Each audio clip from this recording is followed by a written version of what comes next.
I like to clear up right off the bat, if that's okay with you. So, number one, I just want to make sure that everyone's clear that I'm not an expert on this stuff. I have a theology degree. So, I don't want everyone to think that I'm some pompous, elitist college boy. So keep that in mind. There's always room for doubt. I do have the degree, but, it doesn't make me it doesn't make me an all-knowing, type of guy, Second thing is, when I listened to the last podcast, I said, and you know what I mean about 1 million times. And it was funny because my parents just listened to the podcast, and my dad came down and he's like, "Can I give you some advice?" And I was like, "Sure." He goes, "You said, and you know what I mean a lot." I said, "Yeah." And it was funny because he said, "Well, I used to do that too, all the time." And it's because he was an English teacher at one point, and it's because we're teachers. So when I'm teaching, usually about a half an hour into teaching, especially in the prison, I get these blank stares. You're trying to elicit a response, right? It's an open-ended, it's like leaving it open-ended. You're trying to poke and prod so that the other side of the conversation's like, okay, yeah, I do get that, and here's why, and blah, blah, blah. Right. I will say, though, when I first got into podcasting, I would say and and I still do it sometimes, but it took me listening to myself and, of course, having to edit myself, which really is the ultimate catalyst for changing the way that you speak into a microphone.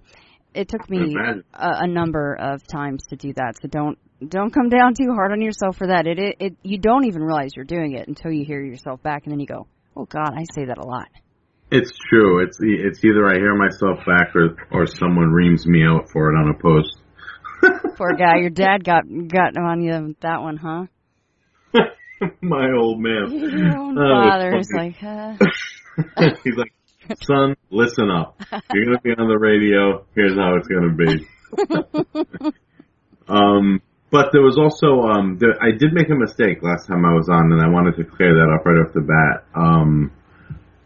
I was referring to, I think I mentioned the Malleus Maleficorum as the book that titled all the demons and had all the names and stuff. That was wrong. That was a mistake. So I'm sure there's a few armchair theologians out there who are all over that. The Malleus Maleficorum is, I think, translated as Witch's Hammer. And it was a book about witchcraft. And it's really considered the foremost authority on witchcraft. It was Colin de Plancy who wrote a book. And the name escapes me at the moment, but it was more or less like a morbid dictionary. And like that's that. where, right. And what's funny about it is that he did it as, it was kind of tongue in cheek. It was more or less, well, we have hell and we have ranks, so let's give them titles and names, and I'm sure there was some thought put into it. It wasn't just a funny book. Right. But it was, I think it was meant to be somewhat tongue-in-cheek. But Colin de Plancy wrote that book that I was referring to in the last episode that had all the names and, their jobs in hell and the descriptions of what they looked like and things like that. And so that picture I sent you, which was awesome, by the way, of that dude, night owl person riding a wolf, that's de Plancy's work. Yeah, you'll have to send me another one of your favorites so that we can put that up for part 2 as the episode image. May as well keep it all conformed, right? Yeah, I got a lot of favorites. Yeah, see, I knew you would. I'm like, well, I liked using that last card, so we'll just go with another card this time for the image. You can't beat it. Yeah, so just to be clear, it was, Pseudomonarchia Daemonum. So it's like the, pseudo-monarch, the demons, it's a parody, basically. The pseudo-monarchia in Latin meaning, false monarchy, of demons. And it was, Colin de Plancy. And, like I said, the Malleus Maleficorum, Hammer of Witches, written by Heinrich Kramer. And that's a book worth looking up if you're into witchcraft, because that is the foremost authority. And it has a lot to do with devils and demons, and there's a lot of overlap, which is why I think I made the mistake in the first place. But to be honest with you, it's hard to keep track of all these books because they all have Latin names. It's like, if you're going to do primary source work, you got to find the Latin book, and then you got to find a decent translation, and, you know, somewhere in between lies, you know, a good amount of information. Was your football-headed, 3.5 foot tall, iguana-looking demon listed anywhere in any of these books? That, I mean, is there anything close to what you saw? Not even close. And I didn't get any emails responding to it. Really? You know what's funny, too, because I mentioned it to my mom, because as soon as my mom found out I was on a podcast, she does what moms do. And she was like, oh, my God. Because I've also, you know, I mentioned before that I'm a recovering addict, so I've become kind of like this spokesperson in Rhode Island for recovery. And I've done a few speaking engagements here and there, and she's all excited when I do things like that. But I don't really have, you know, an avenue to vent my passion, which is this. And I found one. Thankfully, you let me on your show. So when she found out that I was doing something like this, she listened to it, and she remembers me, apparently, telling her about this thing that I saw. Oh, my gosh. I know, and I don't remember telling her. I was like, are you sure? She's like, yeah, wasn't it like some kind of elf? I'm like, I don't know if elf's the word, you know? You're like, it was an angry, ugly elf.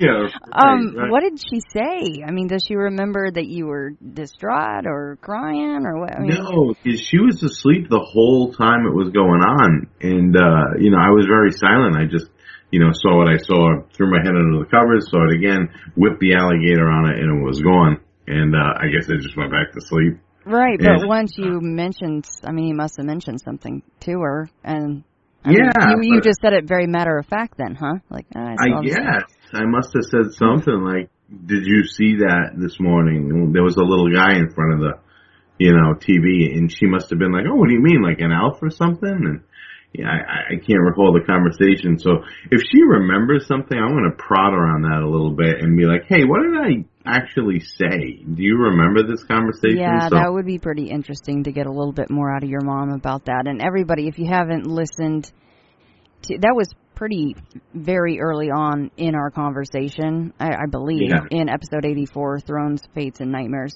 was his first round on Jon-Paul's, and he described a terrifying little creature that he saw when he was 10, right? That's it. That's it in a nutshell, and it was horrifying.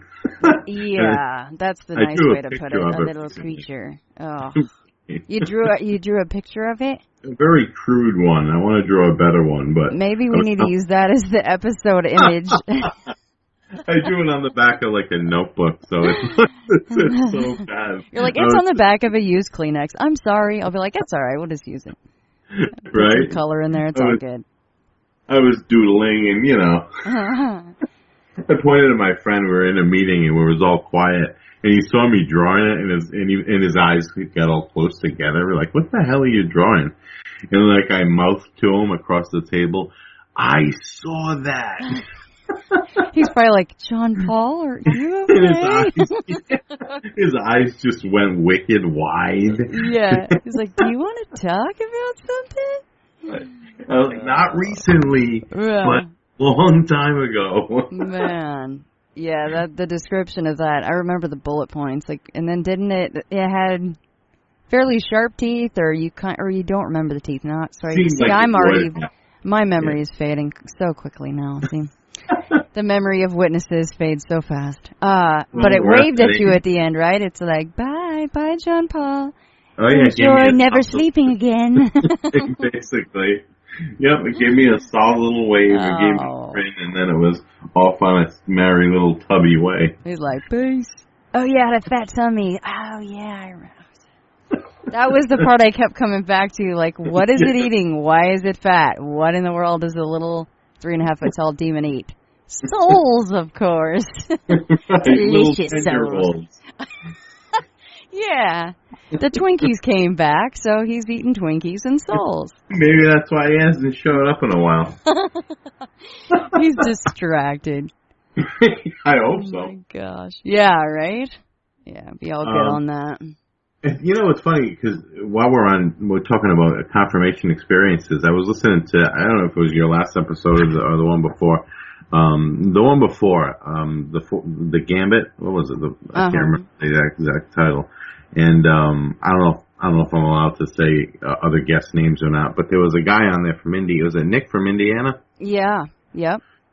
Yeah, and, I don't know, when he was talking, I got this really, intense impression of him and like what kind of guy he is, and then he started telling the story about the Ouija board, and he mentioned that it may have spelled out a demon's name, and I kept rewinding it, and it sounded, and I remember him saying like, "Don't say it out loud," which was, and then he said it, yeah. Yeah. So did he say a name that was? He did, and I'm trying to decipher it, but he didn't give a spelling. It sounded like either like Germer or Dermer or Murmur or something like that. And I've been like looking for something similar for a while, you know. I was like, "Whoa, what is this guy seeing?" And sorry, I just no, that's okay.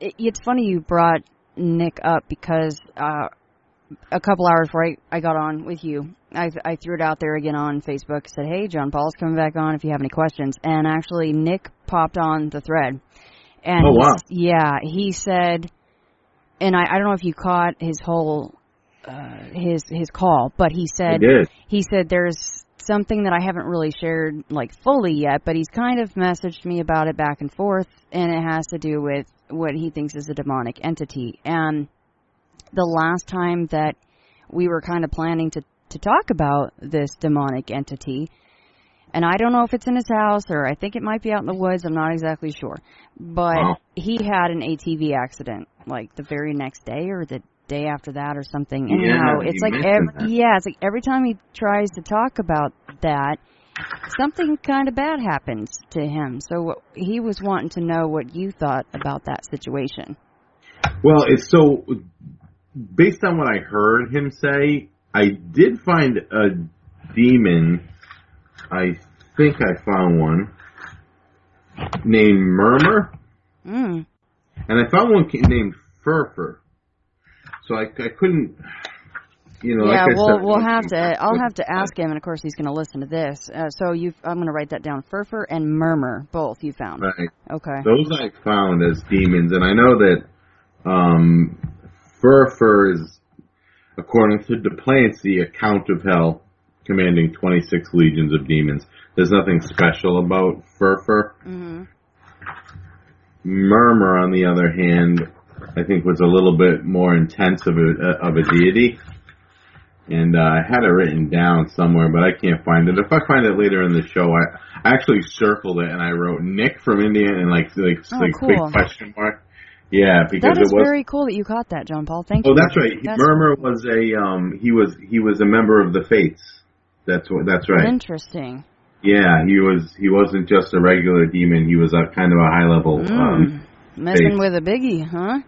Yeah, so I would love to know the exact spelling of it, you know, just so, I mean, at least I can look it up in Duplancy's book, which I've since purchased. So, you know, and we could go from there anyway, but, yeah, I mean, Ouija boards, they would have to spell it out, so. So is there, I mean, if they spell it out and then you say it out loud, is that in fact giving it more power? No, not at all. Not at all. That is a myth. Yeah, and knowing a demon's name is a good thing. That's one of the things the movies usually get right. They usually say, "Tell me your name," and you know, having the name of the demon does grant you some power. But that's a whole another, I guess, creative information we're talking about. You know, when it comes to demons, and then you do have to, there's two thoughts. Like, you do have to invite them away. You do have to invite them in a way. Although there are some cases where there's just, chaos in people's houses and poltergeists and lots of like demonic activity going on, and and then there are cases with, like I said, about the clean demons, where I can't imagine like a priest playing with a Ouija board. So, they weren't invited in. So there's some contradiction in the book that I was reading about it, where, like, on one hand you do have to allow them in, and on one hand you don't have to allow them in. But simply saying their name wouldn't have anything, they wouldn't have to do it. But on the flip side, if you do some research online, you're going to find out how to summon a demon and all this other bull crap. And even in some of the books I have, they talk about, like, going to a crossroads at midnight and slaughtering a chicken and burying it. Yeah. And then you say the demon's name, and supposedly he's yours for 20 years and all that type of stuff. But the reality is, all you have to do is quietly accept the demon. You don't have to go through an elaborate ritual. That's not how it's done. That's more magic and more divination type stuff. Right. But demon's like, just leave the chicken alone, man. I'll join you. Right. If you really wanted to see a demon, I really do. All you would have to do is ask to see one. Is contact it, maybe reach out to it, or meditate on it in some way, shape, or form, and in that way you're opening yourself up to it. You don't have to go through some elaborate process. Now, this is a little bit morbid, but is it an assumption that a demon is just always on call for anybody because that's just what they like to do? I mean, or are they waiting for the ones that are a little bit more damaged, or they're depressed, or whatever their specific problem at the time might be, maybe drugs or alcohol or depression? Or can the happiest person on the planet sit down and meditate for 20 minutes and be like, demons, come see me, and it'll happen just as easily? That's a really tough question. I tend to think that the really happiest person in the world could summon a demon in that way. I don't think that they would just come randomly pop up and pick at you. Because remember, there is cycles to this, right? Mm-hmm. So there's demonic infestation, poltergeist activity, things like that. So, for example, Amityville, right? The people who moved in afterwards and everyone ever since has never experienced anything. But usually they call this a period of dormancy, so the house can still be haunted. It's just that maybe the family has faith or something and the demons can't find an angle to get in. So, are they waiting to be summoned? I don't think so. I think they just kind of, like I said, prowl the earth, and if you happen to be in the right place at the right time, you're going to get one. And I do think because, they have that knowledge of basically the beginning of time, they could pass themselves off as anything they wanted to. They could pretend to be a different demon. And if, the numbers are right, which who knows, they're probably not, but there could be a whole mess of them out there. So, if you wanted to, you could probably, get one to help you do something. I don't know. I mean, I don't know why I would want to, but I know why some people would want to. I'm sure in some cases. Look, I guess this might sound more, but I've thought about it.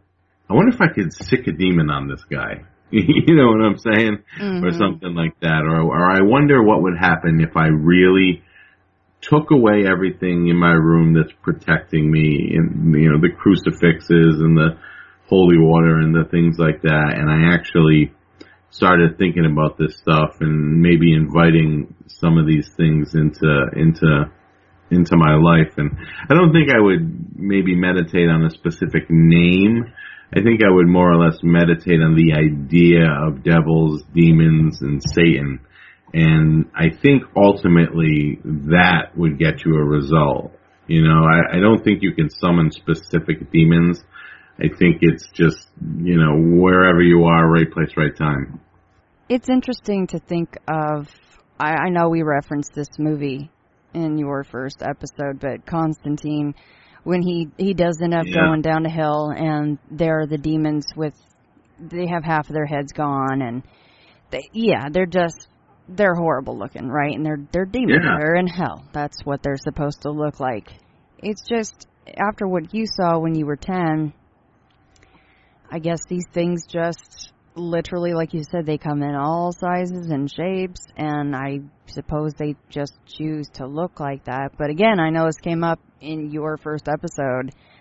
It was pretty messed up for that little dude to be like, yeah, this is what little Jon-Paul's going to see tonight. It's so messed up. I mean, if you had to choose, little man, you are screwed up for doing that to a 10-year-old. So. And it's funny because I did, and I don't want to talk too much about it because the guy seemed pretty secretive, but I did get an email about from a guy from out of the country, from Europe actually, and he saw someone disappear right in front of him in a very crowded place. Like there was no way for this guy to get out without brushing past him, basically. And, you know, the guy, I said, you know, again, I'm going to snap my fingers every time I say it. Like, Lobian dogs. He saw this guy disappear, and it was so profound to him that it, like, changed his life, really. And he wrote this 20-page poem about it, and he sent it to me, and it's amazing. It's amazing. And he even gave me some translations of words. So he sends you the email, and so in the onset he thought it was a person. Had he had contact with this person or entity? Was he talking to it, or he was just eyes fixed and then it just poof, gone? Yep. He was in a coffee shop, and you know, they caught eyes, and he looked a little disheveled, if I believe. I don't want to. I haven't read the story recently. I just kind of read through it. It was a lot of material that he sent me. But more or less, you know, they looked at each other, and, you know, he looked away and he looked back and he was gone. Gone in a matter of seconds. Wow.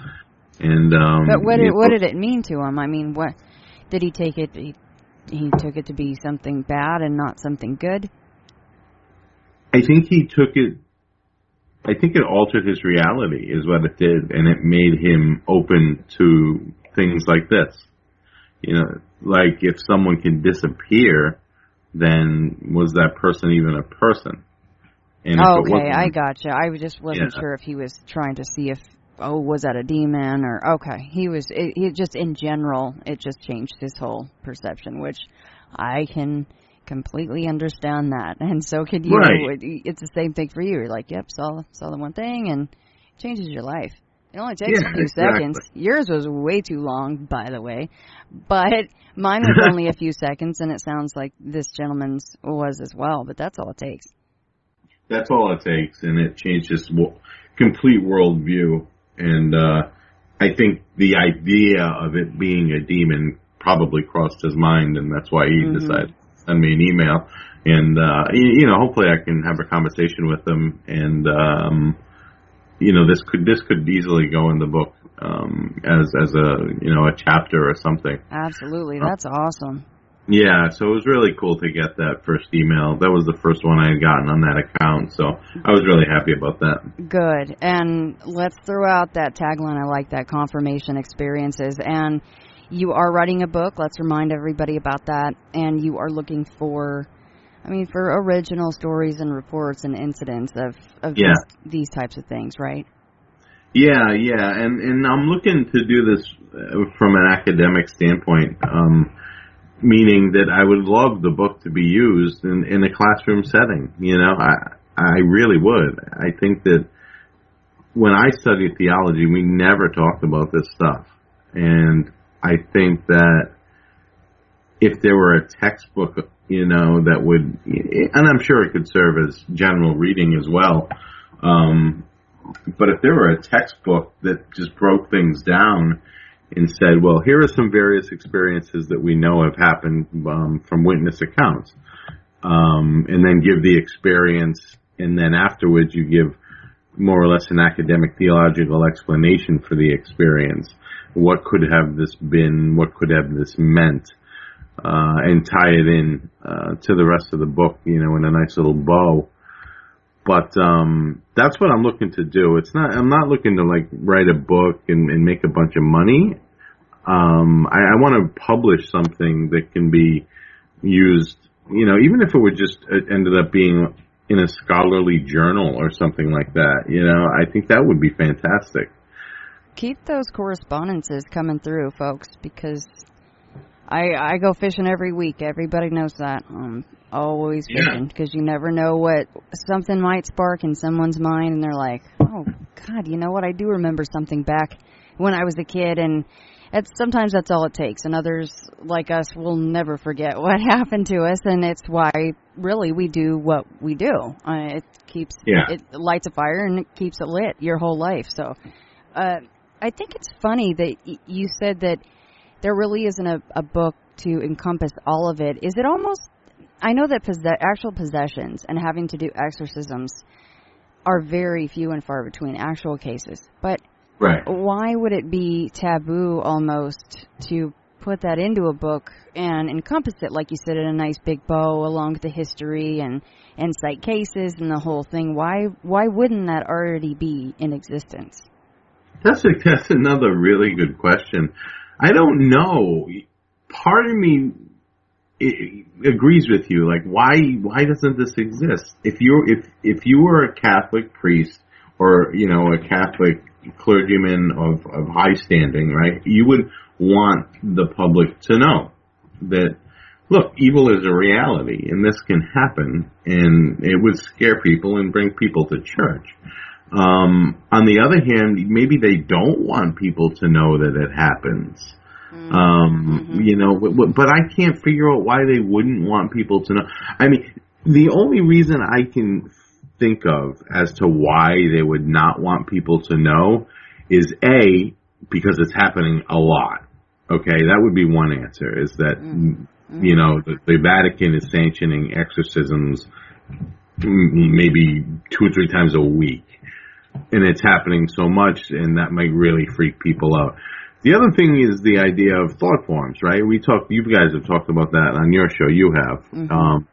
And religion, to me, is like the ultimate tulpa. It's the ultimate thought form. If you believe that your mind can create certain things, then what about 1 billion minds focusing on one thing? Yeah. So if this book, were promulgated and people started reading it, it could manifest itself into something horrific, Yeah, a long time ago, I don't know if you heard this episode. I have no idea what number it was. A long time ago, it was on one of the End of the Randoms, and me and Ryan and Sam were talking about tulpas, and I'm like, you know what? We're going to create an End of the Fray tulpa. That's what we're going to do. So let's totally construct this thing, and everybody's going to think about it every single week, and we're going to talk about it every week, and that died really quick, no pun intended. Or maybe it is intended, because people are emailing me like, no, don't do that. I do remember that episode. Oh, man. Yeah, that actually died the second I think we hit the end call. I don't think any of us really talked about it again, because I think we knew it wasn't probably such a good idea. So, yeah, it's just so... maybe that's it, Maybe it's just not a good idea. If there's people out there thinking about it, then it might add more power. And that does make a lot of sense, what you said about maybe that's why an official Vatican book hasn't come out or something, right? Like citing all their cases, because we would crap ourselves if we knew how many actual cases of possession they've had to gone out and clear. So exactly. I mean, we would find it fascinating, of course, but right. A lot of people would be... see, but here's the thing, though, also, and I'm going to get emails for this one. Oh, sweet Lord. But look, churches need money, and churches like money. They like donations, right? Absolutely. I'm not talking any crap here, people. That's just the truth. Hey, everybody needs money to keep the lights on. I totally get it. But like you were saying, you're like, well, if you scare them just enough to get them in there, hey, more money for the church. I don't know. whip up some indulgence money, you know? Man. Like, hey, you love your soul? Come on in, give us 10%. Although, I guess it could backfire, too, and it could really, really freak people out to the point where they don't want anything to do with Christianity anymore. They're, like, in their basement crying in the dark, like, just sucking on a binky and holding their blanket. Yeah. Right. This is happening. Yeah. Hey, it could easily happen. All it takes is an ID4 ship to go over the sky. You're like, well, there goes half of humanity's mind. Bye.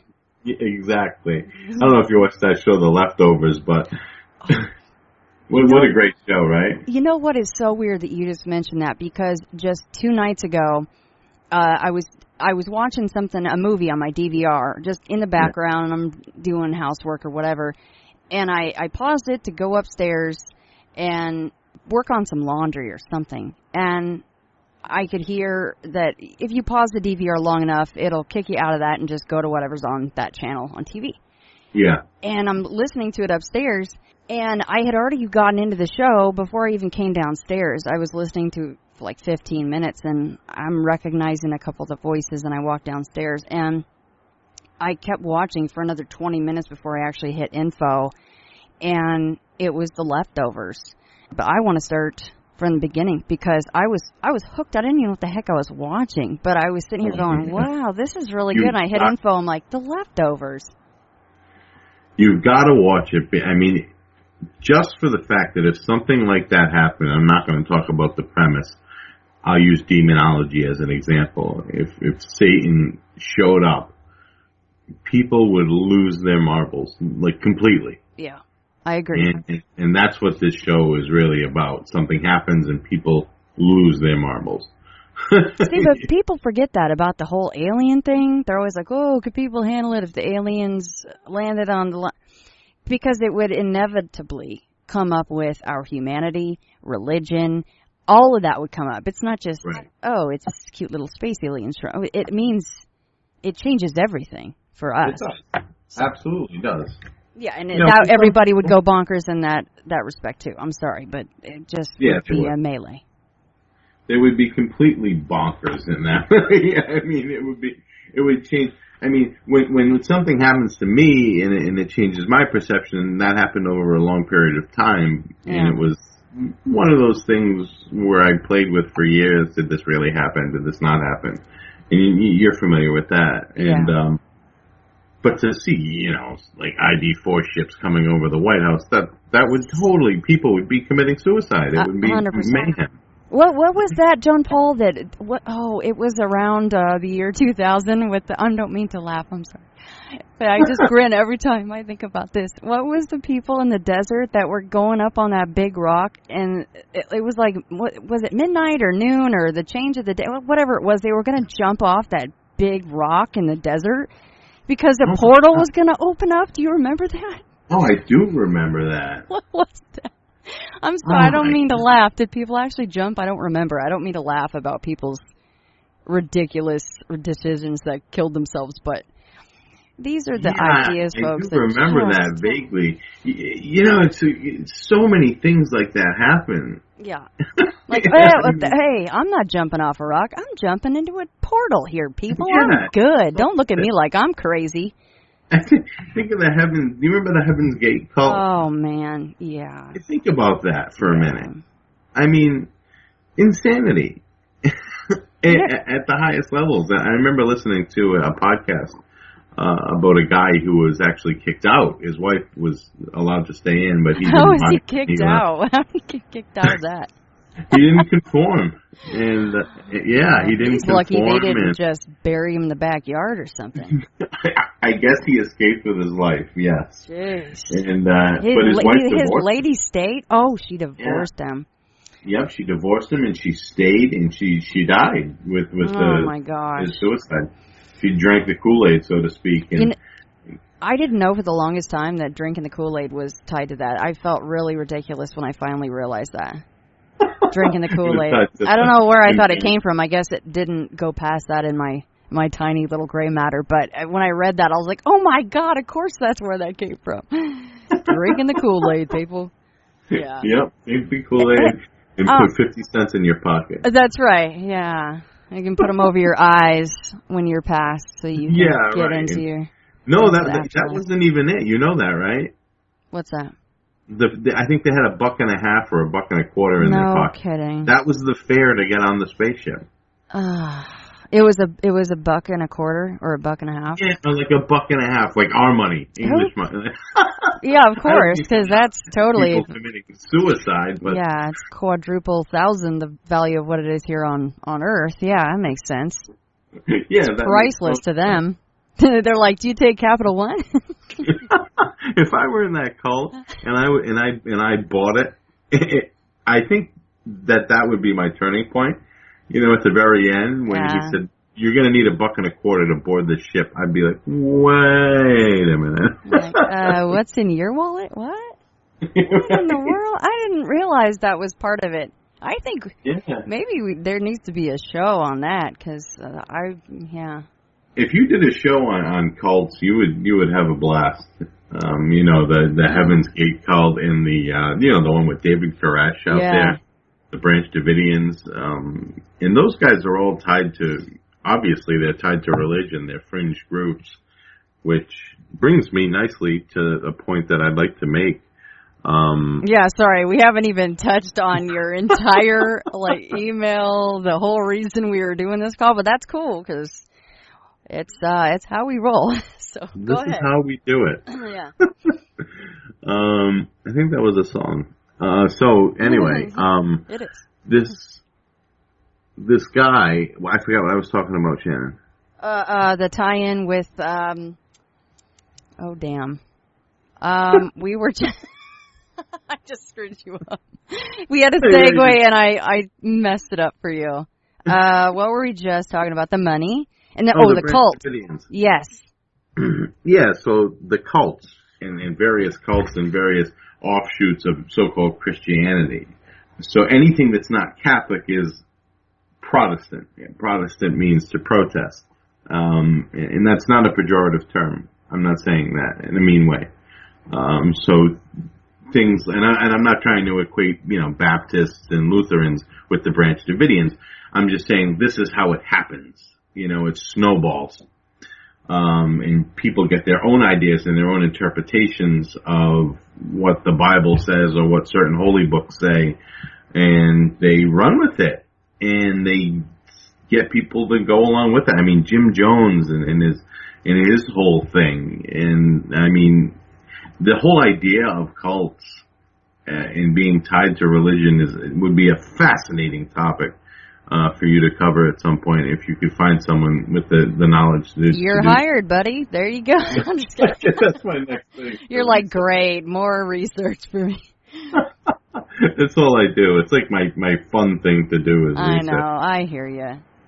Okay, so I know we're totally off track, but hey, since we're already there, what do you think of the whole end times and when is the end times and when should we be scared, if we should be scared, and what is that going to look like?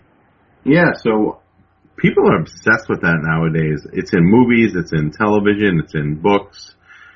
People are, if anything, they're creating it. Personally, I believe my scientific heart weighs out in this, and I believe in the reality of the polar ice caps melting and that being our ultimate demise in some way, shape, or form.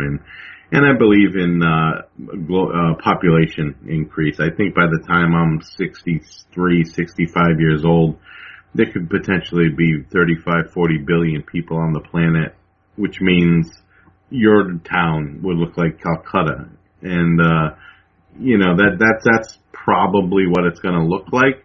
As far as the biblical end times, there's supposed to be an Antichrist, who is not Satan. A lot of people get that confused. It's not Satan. He's an associate, I guess, of Satan, who comes to kind of usher in the end times. And it would look probably a lot what things look like today. There would be a lot of chaos. Probably magnified by 10, though. So a lot of chaos, a lot of war, a lot of misrepresentation, a lot of weird media tricks and tropes and gambits. Fake news sites and stuff, huh? See, people? Right. See, now I've been saying for a long time, we need a good apocalypse, but I want a really cool one, like a zombie apocalypse, or, the robots, the Skynet comes through and we're just battling it out. Of course, Arnold will save us all, and then we'll be like, hey, come on. Well, if the apocalypse of John, the Revelation, if that's how it's all going to go down, then that's going to be the most horrific thing you'll ever see in your life. Okay, what's that apocalypse? I'm not familiar. So that's Revelation. Oh, okay, gotcha. That's the four horsemen. Right. That's the cherubim and the blowing of trumpets and seeing these beings that are 13 feet tall coming out of the sky. And that's pretty cool. I don't know. I'm ready for that. Yeah, Talk about a confirmation experience. and very much in need of adult diapers. Yes, exactly. There'd be a lot of. I think even if you're not Catholic or Christian, you should still read the Book of Revelation just for the fear factor, just for the horror story factor. It's wonderful. It reads like a horror story. It really does. Now, in the Apocrypha, which I think I explained in the last podcast, is the books that didn't make it into the Bible. There are alternate versions of the end times. And I think they took John's version because it was so scary. Because there's an apocalypse of, I think Peter, maybe? Don't quote me on that. And his apocalypse story, or Revelation story, is so simple. It's basically him kind of floating around with an angel, and it shows what happens to someone bad when they die, and it shows what happens to someone good when they die. And it was just this, little thing, and it was very short. But Revelation, according to John, you got to read it. It's just so full of imagery. And look, 95% of the Bible is allegory. And I know when I say that, probably more. And for some reason, people think this is a new thing. They keep saying, the Bible is 95% allegory. Like, that's a new thing. St. Augustine said that in the 4th century. Okay? You're like, get over yourself, people. Right. You're like, well, they keep changing their minds, and now they think the Bible's all allegory. Yeah. 4th century, St. Augustine, right before the fall of Rome.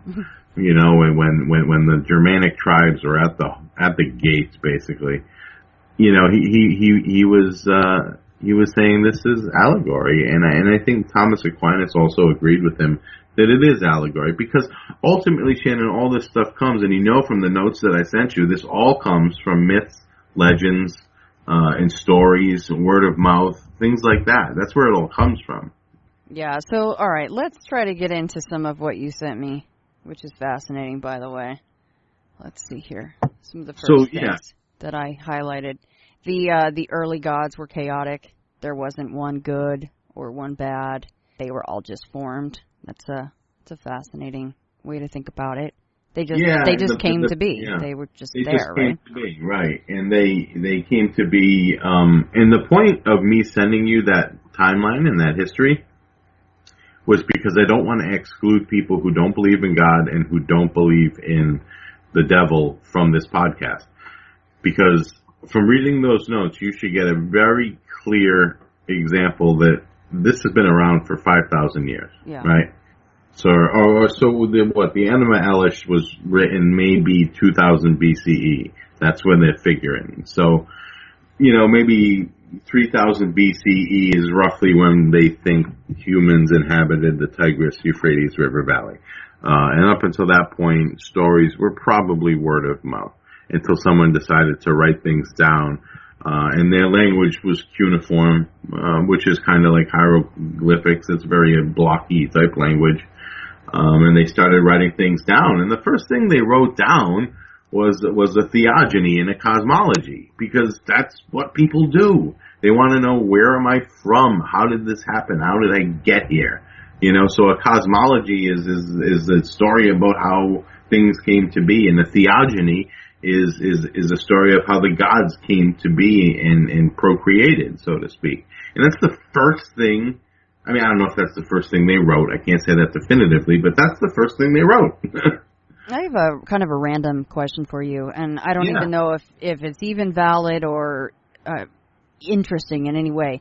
But it does stem again from some of the movies that I've watched and some of the things that I've read. And these are just articles. It's not like this is something, from a library or something you would read scholarly-wise. So some of the first two that you said inhabited the Tigris-Euphrates River Valley was the Sumerians and the Akkadians. Yeah. The Sumerians are people that we hear about all the time with ties to aliens and astrology. What does that have any tie-in to what we're talking about today? Possibly. I don't think that modern people give ancient people enough credit, right? Mm-hmm. So we're always caught, in books especially, they're always talking about primitive man and primitive this and primitive that. And if you look at the pyramids, they're not primitive. Yeah, it's the wrong word to be using. I completely agree. That's a sophisticated thing, Come on, Jon-Paul, the aliens built that stuff. I know. People tell me that stuff. People are like, oh, aliens built the pyramid. I said, okay. Anti-gravity, baby, what? I said, so what's more likely? 1 billion or 1 million slaves hauling rocks up the side of this thing, under the command of some pharaoh, or aliens? It's just logically. You have to see the picture of Giorgio Tsoukalos right now with his hands up on the Discovery Travel or History Channel. Aliens, right? That's always the answer. Aliens with the hair standing up and just got to put that in everybody's mind right now. Yeah, I mean, enough people to do anything, they can do anything, and then like I said, they weren't as crude as we think they were. Right. They could use pulleys and levers and big logs to roll things around, and they had plenty of brains. Oh my goodness, they had brains. They had brains, and they had thousands or millions of slaves to do their work. Just like building the Great Wall, where they just bury the bodies in the wall. You know, no one ever says the Great Wall was built by aliens. Yeah, all that gore from the bodies makes great mortar. I mean, just natural mortar. You're like, he fell. Let's just make him part of the wall. It's all good. Yeah, man. Save on the materials when you can. Right. It's just logically, it just makes sense that people would do this. And, as opposed to E.T. coming down and doing it. Now, I'm not saying it didn't happen. Obviously, I have no friggin' idea. Right. But, it can just as easily be argued that when people see flying men and 15-foot tall humans with jackal heads, that they could have been seeing demons, not aliens. Yeah, and that should be a whole nother show, by the way.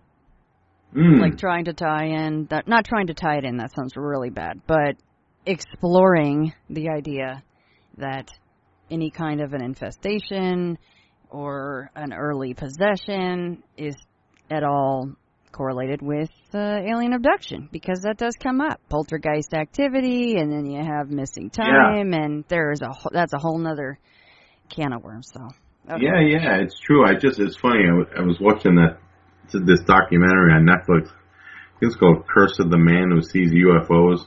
I'm going to write that down. Friggin' hysterical, Shannon. Is it? Yeah, I heard the guys on the Whatcast talking about it. They did a whole show on it. This guy's got so much footage of UFOs over Monterey Bay in California. Huh. And like really good footage. No kidding. And he's this really eccentric guy. And at first you're thinking, like, this guy's a loon. And then you begin to realize that he's just some dude. He's like running around and wearing T-shirts, and his butt crack's always hanging out because his pants don't fit. Is he claiming that he calls the craft in? No, he's just filming them, and he gives them weird names like Eggman or the flying pizza slice, because one of the things he has on film looks like a friggin' Star Destroyer from Star Wars. It's ridiculous. Seriously. Yeah, I mean, you got to check out this documentary. Why I've never heard anything about this guy. Neither have I. Like I said, I listened to that episode, the Whatcast. I turned on Netflix, and there it was. And it's funny because the whole time the guy's doing the documentary, he's wondering, is this guy nuts or what? And then they see a UFO while he's filming the documentary. Is the guy freaking out that's shooting the documentary then? Yes, yeah. He's like, there's one right there. And the documentary shooter is like, where? I don't see anything. And then he's like, holy crap. I will watch that when we hang up because I got the old Netflix. I'm always looking for good stuff on Netflix. It's great. He's got clips of, I think, like something like 25 black helicopters in the middle of the day flying over Monterey, like for no reason, you know. It's just really creepy stuff. Monterey's on the coast, right? PCH? Yeah, I think so. See, USOs. I was just talking about those. Yeah, there's just the underwater bases, that's all. It's really simple. Yeah. They do mention that. the old USOs. It's very simply explained. I want to see a friggin' UFO. That's great. That's really cool. See, I want to see it. I mean, I want to see another demon. I was just going to say, I'm good on I was just going to say that. Jon-Paul, you want to see it again?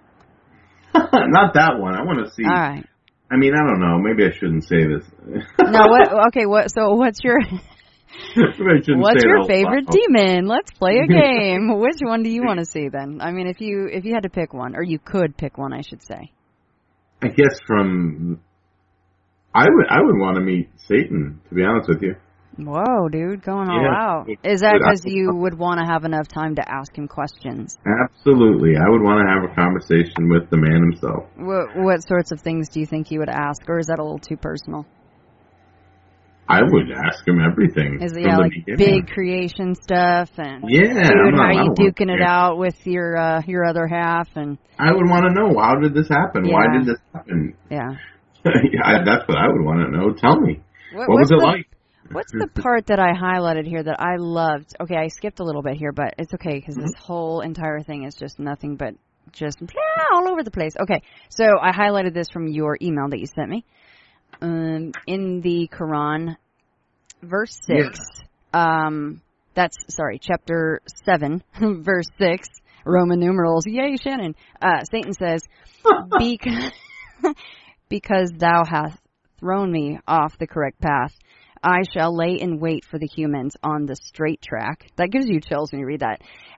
Satan continues to tell God that he will attack humanity from all sides, and we will never see him coming. That end part was that part right there. He says, well, hey, if you want to throw me off the correct path, I shall lie in wait for the humans on the straight track. He's like, all right, I have my ways. And that's so similar to the Christian mythos.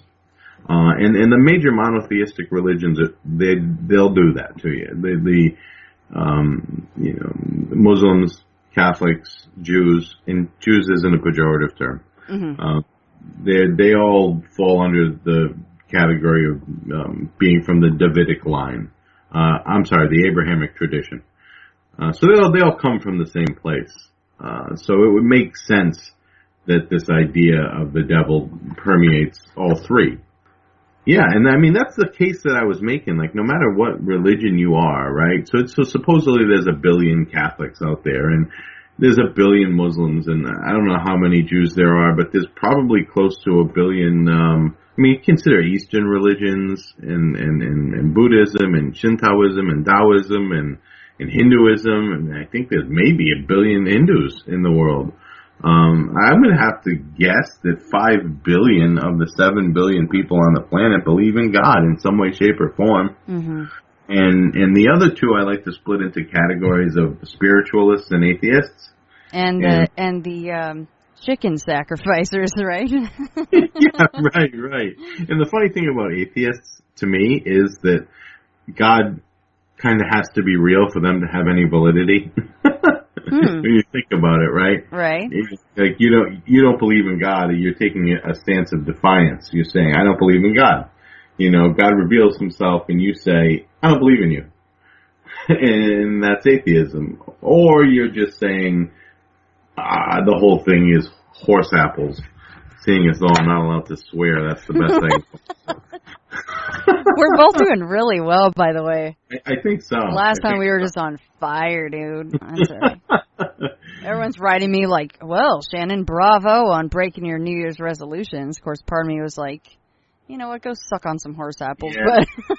But I did say that. I did say that I wasn't going to use curse words on Into the Fray, at least for the year. Next year's a whole other story, people. I'm just kidding. That's it. Take it back next year. That guy was right. People are pretty brave behind their computers. You know this. I want to see them get behind a microphone and put their face online one of these days. I found out that they're brave. I think the guy wrote like a 5-page treatise about my flaws and how I say too much. You're like, fellow theologian. I'm like, oh, okay. Where'd you matriculate? It's like, I'm not going to sit and listen. I never engage in conversation with people like that because most of the time, they're getting their undergraduate degree from Wikipedia University. Was that on my website? It was on your the Insider one, the Insider website. I get the emails. I saw emails.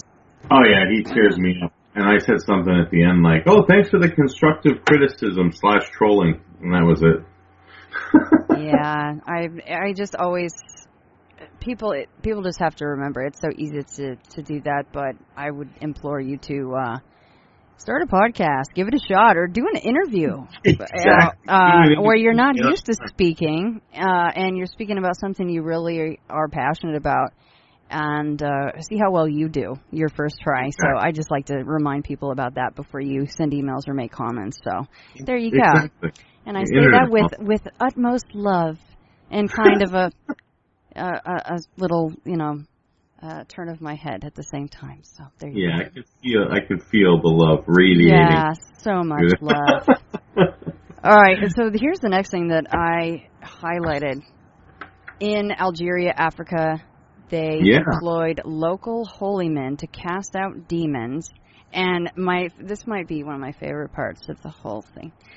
Animal possession in Central Africa was, for a time, very prominent in what is now Malawi. Did I say that right? Yep, Malawi. Okay, Malawi. Back in 1891, an old man would lay in the tall grass by the river and pounce upon unsuspecting travelers and mutilate the bodies. During his own testimony, after being captured, he claimed his body had been overtaken by the spirit of a lion. That is something. How cool is that? That is cool. I'm sorry. I mean, that's pretty... He was basically a cannibal, so cool. Good for you. But that is pretty cool because he... So he was saying that after he was exorcised, that he realized, oh, well, yeah, I can talk, because he wasn't talking during the whole time. Do you know any more about that story, or is that... No, he wasn't exorcised. He just accepted that he was... Oh. And what's really cool about that to me is that there's a chapter in the Bible, and I'm not a biblical scholar. There's a difference, believe it or not, between biblical scholars and theologians. So I don't know where it is, but it says specifically that the devil will prowly earth like a lion looking for souls to devour. And I was like, well, here you go. Whoa. This young man already had he's an old guy. This dude was already taken after old Satan there. Makes you think. It kind of does. Either that or just bath salts. 1891 bath salts, Yeah, right. Dude, come to Miami. Take care of some problems over there. You say in Madagascar, possessing demons are known as Sakare. Yeah. Okay. They appear as fire dragons and torment people for a period of 2 weeks. And after a fortnight, a sword is placed into the hand of the victim as he gyrates and dances, and the entire tribe dances along with the victim until the spirit departs. So the demon just needs a little partay, and he's pacified. I like right? that. And then how many times in the Bible does it talk about the devil being a dragon? You know, Right. it's just the imagery is cross cultural. There is demonology. You know, there's good and there is evil, and I think I brought that up at one of the points that at some point, I think it was the early Hebrews developed the idea of duality, and they were the ones who really pushed for there to be a good and an evil, as opposed to early on the gods were just the gods, and they did what they did, and some of them were bad or did bad things, but weren't necessarily bad. So this idea, this next thing that I have here, 13th century Marco Polo recorded accounts. This is fascinating. Marco Polo himself recorded accounts of demonic possession in China. The priests were called conjurers, and they played instruments to lure out the demon and into themselves. The demon then demands that 2 sheep be sacrificed to satisfy him, after which the demon departs. But I didn't know that. I had never read that before. Marco Polo actually was writing about demonic possession. Yeah, I mean, he wrote about everything he saw. At one point, I think he even wrote about seeing orbs at sea. Really? He wrote about seeing Writing UFOs. this down. What in the world? See, I love this. I learn something every time. Yeah, that was 13th century, but if you look at the sentence before that, it's on 118 BCE, there's an account of possession of a Wu priest, and again in 25 CE. That's before Christianity, 118 BCE. Jon-Paul, do you know what word they used back in 118 BCE? Did they use the word possession? Or a sickness? Or do you know it? I don't know. I would tend to think that they would use sickness or whatever their cultural word is for possession. Interesting. Yeah, I mean, I can't even comprehend how long ago that was. That's like mind-bending. It is. It's really mind-bending. And if you go back, and a lot of this information, like I said, comes from the book Demonology, which is the one they read in seminary. And it's written by Michael Fries, SFO. So I want to give him credit for where I get a lot of my information. Also, I did make a few annotations of where I get some of my information. Just because whenever you're writing something, I learned, especially in grad school, you can't just copy people. You can't plagiarize. So a lot of the books that, a lot of the information I get comes from that Demonology series by Michael Fries. And also Leonard R. Ashley writes a really good book about devils and demons. That's secondary source. So is Demonology, is secondary source work. But it's really good secondary source work.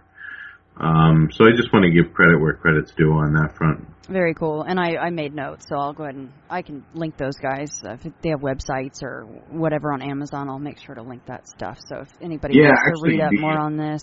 Yeah, I actually downloaded the audiobook, and I think I was just, History of Demons Volume 1 is the first part of it. And it goes through everything that I'm talking about. It goes through the history. It doesn't quite go into. I used 3 different books to put together the abridged version. Used a lot more books to put together the actual version. But just this little bit that I sent you, I had to consult 3 different books. And it's funny, when I talked at the beginning about the Tigris-Euphrates River Valley and the gods there, the Anima Elish was one of the first things that means when on high.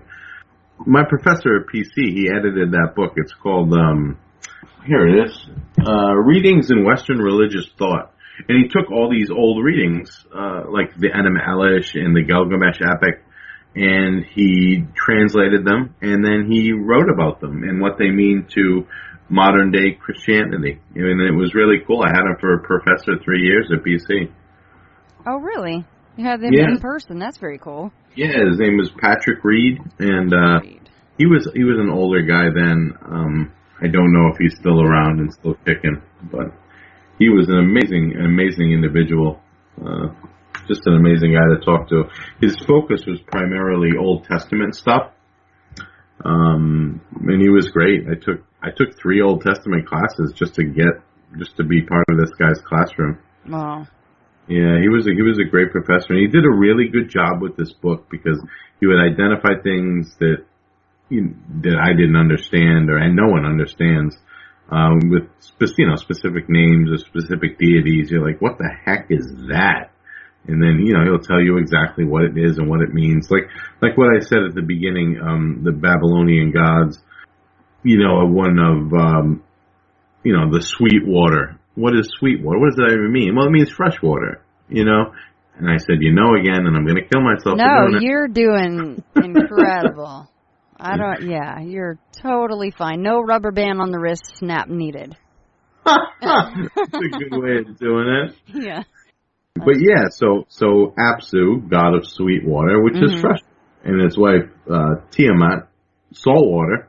So the ancient, the Akkadians, who were early Jews and Arabic people. The Sumerians were others. They lived on either side of this valley. And I think they believed that the world was encased in water. And I don't have a map in front of me, and I meant to do it before this episode because they talk about floods in all these stories, all the way up to Genesis. And you say to yourself, at some point, the Tigris River Valley flooded. It did. It had to. And that's where we get these stories from. Word of mouth. It doesn't make, it's just too coincidental that there's a flood story in the Gilgamesh epic, which was written in Akkadian, maybe around 1500 BCE, and then in Genesis, which was maybe written around 800 BCE, there's another account of a flood. And it's probably the same flood. I wonder which, if you had to choose famine, flood, you get the locusts, like the classic ones. What would be the worst? I think a flood would be pretty good. That would be a nice way to go. I think locusts would suck. Bugs are horrible. Like, I can't stand flies, or if I go to Florida, I get eaten alive by mosquitoes. I can barely stand that. So, dear God, locusts? No thanks. Isn't there one about frogs falling from the sky? I really hate frogs. Dude, let's hope they're poisonous frogs. You just go real quick. You just stand outside with your mouth open like, let's do this. Come on. I don't know why I hate frogs so much. I really don't. I don't know, they freak me the frick out. You shouldn't say these sorts of things because people will find you somehow and send you frogs. You never know. People are just, yeah. I remember I was weed whacking once at an old job I had, and this frog just didn't move. It was pretending to hide, and I weed whacked all around it. And then all of a sudden I saw it, and it was the size of, I don't know what it was the size of. It was the size of like it was like the size of a basketball. That's what it looked like. It was one of those bullfrogs, and it just sat there like hiding. And I literally dropped my weed whacker and ran. I was like, oh my God. I think I know why you don't like frogs. Because that damn creature that you saw when you were 10, it had like the long lips, right, and the football shaped head. And so he's not like frog looking, but kind of sort of weird with his eyes and his scaly skin and the big, then he have like long lips and football shaped head. So there you go. That dude screwed you up. He really did, man. You're like, no kissing frogs for me for any reason. No licking them for good luck or whatever the heck those sorts of myths and legends are about the frog. I don't know. You're right. No, I would lick a frog to trip. I would do that. Yeah, let's hope that's one of the apocalypses that we get. We get trippy toads, man. Right. Yeah, that'd be fun. Like, ooh, look at the pretty colors. Okay, sorry. 10 classes of devils and demons according to A. Despina, but you cite Ashley here. The one on the top just made me grin. Okay, so this is in the top 10 classes. Those who convince old women to attend the witch's Sabbath. I'm like grinning, like, why? Okay, so I have a question. Why does it have to be old women? Because, they just categorically look more like a witch. Like, why couldn't they tempt younger women? Okay. Yeah, and keep in mind, Despina was possibly doing this somewhat tongue-in-cheek. Okay. In the idea of old hags and witches and things like that. Right, But the warts on the nose and the hunchback, the hunchback look. Okay. Yeah. And then that's where you go through the list. Those in disguise, those who assail saints, those produced by sex with humans, nightmares, familiar spirits, armies, incubi and succubi, poltergeist, and fates. And, of course, as you guys have probably figured out, that's where I got the name for these episodes. Okay, also, the other thing I want to ask you about this very last part here. The 9 kinds of devils and demons, and you cite an example of each, like a name of each. Right. False gods, example, Beelzebub. Lying spirits, Pytho. But next to creators of tempests and accusers, there's none. So why do we not have a name for either one of those two? Because they were attributed to several deities. Okay. Well, most of these are, right? So false gods, example, Beelzebub. So I guess that's a bad answer, but he didn't give a specific one for that. And I don't know why. Like accusers, none. It could be also his code of just saying like, yeah, they're all accusers, or yeah, they can all do these creators of Tempest. Oh, okay. Might just be a blanket because that's a very... right. And maybe he didn't know. Okay. Well, yeah, right. And that's okay, right? It's okay to say you don't know. I just don't freaking know, so I'm going to write none. And the other thing, too, Shannon, is I want you to pay attention to how many there are. There's 9, which is 333, right? Which is half of 666. So the number 9 had some significance. So I can see him wanting to make it to number 9. Right. And just kind of filling in gaps until he gets to number 9. That's the one thing I don't want to gloss over was those who assail saints. Did I talk about Padre Pio last episode? I remember the name, but I don't remember in what context we talked about. Because the ones that assail saints would be the clean demons, and I know we mentioned that. Yes.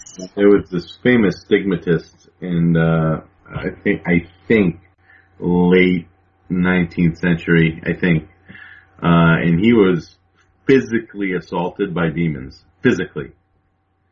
It was a case of demonic, not possession, but of infiltration. And they would show up in his bedroom every night and beat the crap out of him. And because of he was doing what sort of work? Well, he got the stigmata. He was a priest, and he received the stigmata. Oh, I missed that part. Okay, he received stigmata. Right. So God, that's a whole nother subject that I'm actually surprised that we haven't uttered that word yet until you just said that. Yeah, stigmata. I'm sorry, keep going. Yeah, I know. Well, he received the stigmata, and he slept in a cell to be pious. And to this day, I don't know where the cell is, but it's in a museum somewhere. You can see the bloody pillow that he slept on. And apparently every night Mary used to come to him and put the pillow under his head after the devils beat the crap out of him. And, he used to write correspondence to his buddies, his other his other priests and clergymen, and tell them, like, last night this happened, and last night you won't believe it. Last night they tried to tempt me, or last night they appeared in these horrific forms. And it's interesting because there are several accounts where he claims that Jesus Christ and Mary were there with him in the cell, watching him get beat up by devils and demons. And I think this was a show of piety and a show of suffering, like Christ did on the cross. And it was a sign of, how far will you go? How far are you going to go? And not blaspheme, kind of like the story of Job. Right. But whenever the devils would leave, Jesus and Mary would take care of them. So whenever they would come again, he has this one letter where he actually smiles at them before they attack them. They show up in his room late at night, and they're like ready to beat the crap out of him, and he smiles. And he's like, okay, I'm ready. That's pretty hardcore, man. He's just like, bring it. Bring it, you know? I mean, it's crazy when I think, and here's another one for you. H.P. Lovecraft, I don't know if you're a fan or not. I mean, I am. I'm not as engrossed as some other people. Did you know that he's buried here in Rhode Island? He is? Is he from there? Yeah, all of his stories are basically rooted out of here, and the whole Cthulhu mythos is like on the east side of Providence and Thayer Street. No, I've been to his grave. Yeah, it's in Swan Point Cemetery on the east side. I've taken a picture of it. I'll send it to you. For some people leave, for some reason, people leave coins on it. I don't know what the significance is of that, but there is currency from all over the world on top of his headstone. And he wrote a story called Pickman's Model. You should read it. It's about this guy who's an artist, and he paints these pictures of demons. And every time someone looks at these pictures, they're just blown away by how unbelievably terrifying they are. And everyone keeps saying, it's like doing a still life. That's how real they look. And it turns out he was doing still life. He had this well, that was attacked, I don't know, and demons would come up from it, and he would paint them. Get out of here. Yes, it's crazy, crazy story. I wrote that down. Pickman's Model by H.P. Lovecraft. Okay. Even though I gave away the ending, spoiler alert. Well, that's terrifying. Well, sometimes you need to kind of go ahead and put the fish right on the hook, so that's okay. Right. Because now I do want to go look at it. Right. Well, of course. I mean, and his demons were big and bulky and black and tough-skinned and winged and, tails and, typical type of demon you might imagine. But I also want to mention that all that stuff, all the attributes of angels and demons, like wings and how they look, that was picked up over time. That wasn't just okay, we're going to make this up for the Bible. I think I mentioned that at some point. There was in the first century, till first to the second and third century, early Christianity, early Catholicism was just an absolute madhouse. You had Jews who were more like 90% Jewish and 10% Catholic, and then you had Jews who converted but still kept some Jewish traditions. You had Ebionites, Gnostics, Marcionites, all these various offshoots. And that's why the Council of Nicaea was created in 425 to get everyone on the same page. Forgive me if I'm going way into theology mode. Quite all right. It's quite all right. But a lot of these old books, especially the old Hebrew books, because the Hebrew people are directly linked to the Akkadians. So that's an unbroken line for 2,000 years of oral tradition. And they wrote Genesis, which is why I think the flood story's in there, and from the Gilgamesh epic as well. But they picked up from other religions like Zoroastrianism, and I think that's where they picked up the idea of dualism. And then they picked up this other idea from some religion in, I forget where, but that's where the angels got their wings from, was this different religion. So they kind of mixed and matched from other cultures, and things eventually became a cohesive whole after the Council of Nicaea in 425. So it's just, I just find that stuff really interesting, So you said that you're not really sure as to why there is coinage and paper monies on top of H.P. Lovecraft's. Is it a grave or a mausoleum of some sort? No, it's just a headstone. Huh. Yeah, I wonder what the tie-in is there with that. It's quite interesting. Yeah, no idea. I really don't. I thought it was cool. I left a quarter. I mean, it can't hurt, right? Maybe someone just did that, and then everyone was like, "Oh, okay." Yeah, you're paying him not to see the demons that he drew in his Pickman's Model book. Yeah. So we've done it again. We're running low on time, but here's the deal. I've already made some notes. Not only do we need to do tarot cards, but I don't know how Stigmata hasn't come up yet, but I want to touch a lot on that in episode 3. But if you don't mind, do you mind taking a couple of questions from our listeners? Yeah, I definitely want to take questions from your listeners. Before we depart, thank you so much. And next time, for sure, So do you gotta not do want the to tarot do cards now? Yeah, let's wait on that so we have enough time for that. Just so you know, there's a spread you can do for cards, but there is also a one question, one pick method. No kidding. So if you wanted to just randomly ask a question. That's true. It's been a long time since I've done tarot cards, so. Well, I mean, so refresh, I mean, what sorts of questions do you ask? I mean, is it always personal? I was just going to say, okay, so it's not personal stuff. It can be like big idea stuff? Well, that's what the spread is for. Use the spread for big ideas, and then I think you use the one pick things. Like, I used it on some of my clients. Like, one of my clients got back into heroin, and I'll say, like, oh, is this going to be a thing? And I'll just rip a card out of the deck, and based on whatever it says. But the thing is that these all also came from Capece. They came from his book. And they're somewhat tongue-in-cheek, and they're all played off to be good. They're all played off to have this hidden knowledge for you to tap into. So you were asking about the man that he went back into drugs, but that's not considered personal? Because he wasn't asking for himself.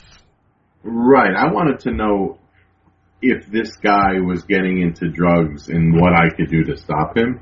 So if I were looking into my own life, I would use a different tarot card deck, and I would say, okay, whatever, I'm really struggling right now, what's going on with my life? And I would use a different tarot card deck, and I would put out the full spread.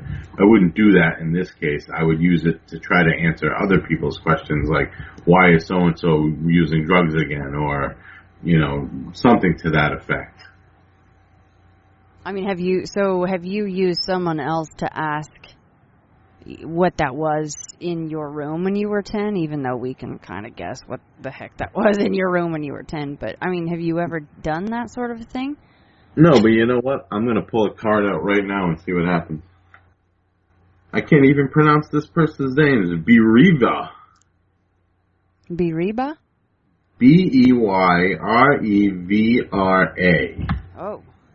That's the card I just pulled when asking about my demon.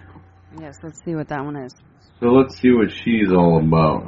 I think it's a she. I think. All right. Oh, okay. Beriva is entirely an invention of Colin DeClancy. Oh, that's cool. So he will just admit, like, this one is total just... Yeah, loosely fun and malarkey. Yeah, I like that. Yeah. Okay. That's interesting. So then can we pull another card, or how does this work? Do we have to re-ask the question? Well, let's see the divination. Beware of allowing fear to overcome logic. Focus on gaining knowledge to conquer fear instead of trying to destroy things we don't understand. So that actually makes sense, because after I saw the demon, I focused on knowledge and got a theology degree to explain what I saw. Right, as we were saying, it pretty much just lit a fire, didn't it? Okay, so then can we, see, we're not, it always does go back to the self, right? The id and the ego. Can we ask then, were those demons that I saw in the forest when I was a teenager? Ooh, okay. Those 4 entities in the woods that day. Yeah, let's see. Just for fun and giggles. Just for fun. Yeah.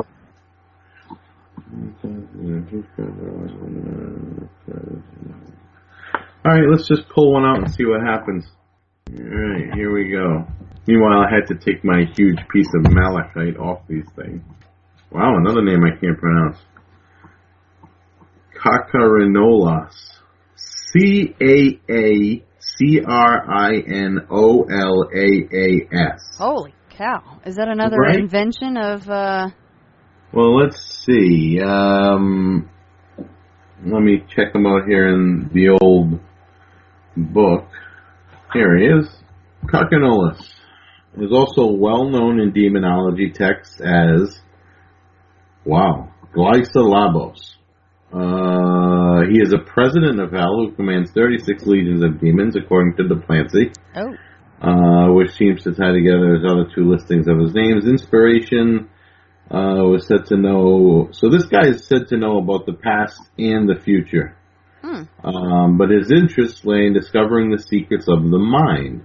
He could find his way into the deepest thoughts of friends and foes, and he could use that knowledge to make them love each other or to drive them to murder each other.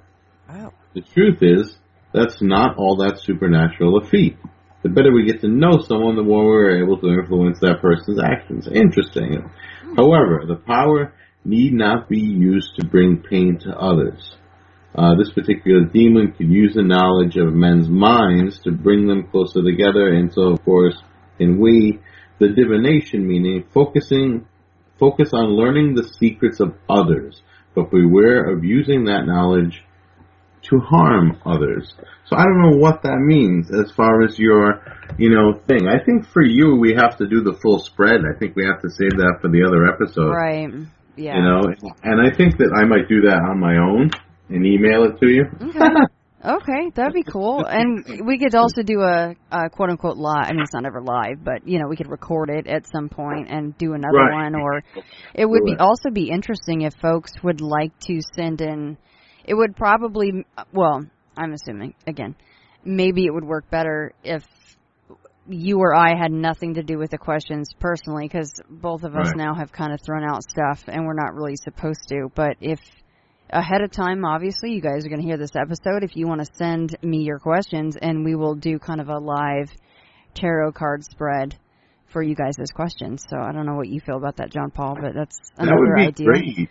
And did you have some questions you wanted to ask now from viewers? Yes. Yeah, I guess I love questions. So a couple of them I didn't get to from last time, or your first episode. Johnny Calderon, he grew up Catholic and had many experiences as a child. He says as he's grown older, he's more agnostic and has had none. He wants to know if you think those experiences as a child were psychotic episodes, or does being a believer in God lead to more incidents? Yeah, so in our last episode, we covered that being a believer does lead to more incidents. Because if you're an atheist, then that means the devil already has you, according to Catholicism. Whereas if you go to church and you're a regular churchgoer, then that means the devil wants you, especially if you're an evangelist. You're out there trying to get more people to come with you to church. So yes, the closer you are to church, the closer to harm you are. Which is why now, if he is agnostic, then he probably wouldn't be experiencing much, because maybe Satan feels like he's already got him. Yeah, no need for Ouija boards there. It's probably what he doesn't want to hear. But that's just, he said he was Catholic, so I'm giving the Catholic point of view. Right. All right, next one is from Sean Kevin Jason, and that is my stepbrother, and he's got that old Black Triangle UFOs page, on Facebook, so make sure you guys check that out. He saw the Black Triangle on the ET Highway out by Rachel. And of course he's totally fine with saying, it definitely may have been ours. I mean, I'm in the same boat with him. So, but he did see it, and it was obviously quite left an impression on him. So here's his question for you, Jon-Paul. He's also seen what he calls a werewolf. He just has no other way of describing it. And again, I need to hear this whole story. I have not, but this is on the thread for your questions. The werewolf I saw had large, almond-shaped, glowing red eyes. Before even seeing it, I felt its presence and knew something was wrong. Just this evil feeling unlike anything I've ever felt. It's the most scared I've ever been. The questions are glowing red eyes common with demonic creatures? Would you consider a werewolf with glowing red eyes demonic? And have others reported a similar creature? So I guess the glowing red eyes is really the thesis there. Yeah, so glowing red eyes is, like I said, about 90% of when people talk about demons, they talk about them being shadow people. And of that 90%, probably another 90% say they have glowing red eyes. So I would say yes. Definitely. Glowing red eyes is a signature sign of demons. I would also say, zoanthropy, kind of like lycanthropy. people believing to be animals or possessed by animal spirits. That's not usually demonic because it's a permanent state. So if someone saw a werewolf, for example, werewolves are different because they can change back and forth. Dogman, for example, that would be a permanent state. That would be a case of zoanthropy. But also animism, which doesn't necessarily actually pertain to this question. So I would say, yeah, glowing red eyes is a definite sign of demonic activity. And the fact that you can see it before you see it is another kind of telltale sign.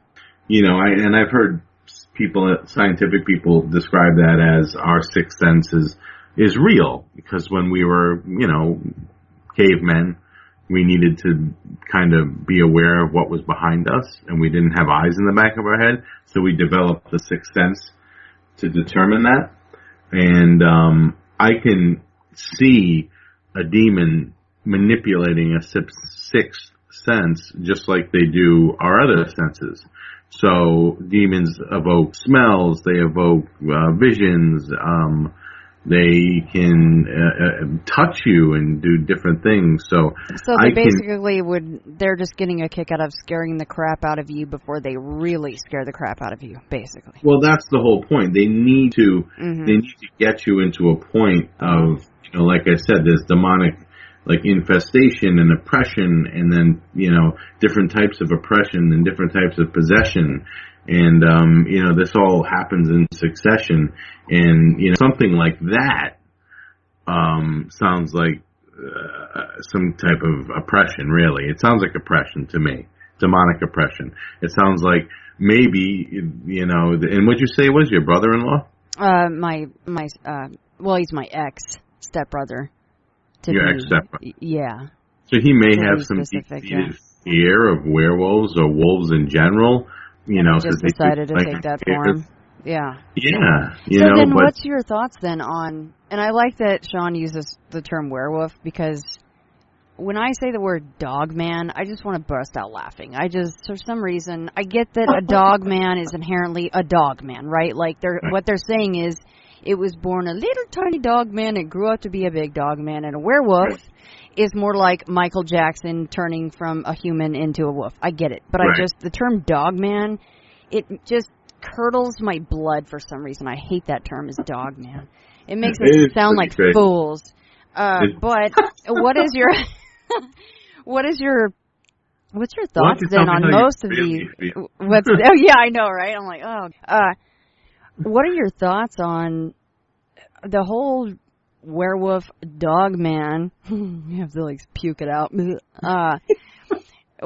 With most of these sightings, I mean, I know that you listen to a lot of podcasts. I don't know if you listen to the werewolf dog man specific podcast where they deal with that, and you get kind of like a profile across the board. But what are some of your thoughts on those kind of creatures? Because there are credible people seeing what looks like a freaking, 10-foot tall werewolf, and it's got the backward legs and the elongated snout, and they're like, that wasn't a Bigfoot. And recently I was listening to Derek's show, Monsters Among Us, and he had this woman on who was talking about seeing like a giant insect. Oh, I listened to that as well. What in the world? And he had on, in season 1, he had someone who saw a dog man, but it was the opposite. Right. It was like a golden retriever that had a human face. It was so friggin' ridiculously That would be horrifying. Way worse than anything I have talked about for the entire life of Into the Fray. I'm sorry. That is disgusting, right? Go find it. It's in his first season, in one of his first episodes. Oh, I remember that one. You do, right. Yeah, I'm just saying, it's disgusting. Yes. Yeah, like a human with a, no.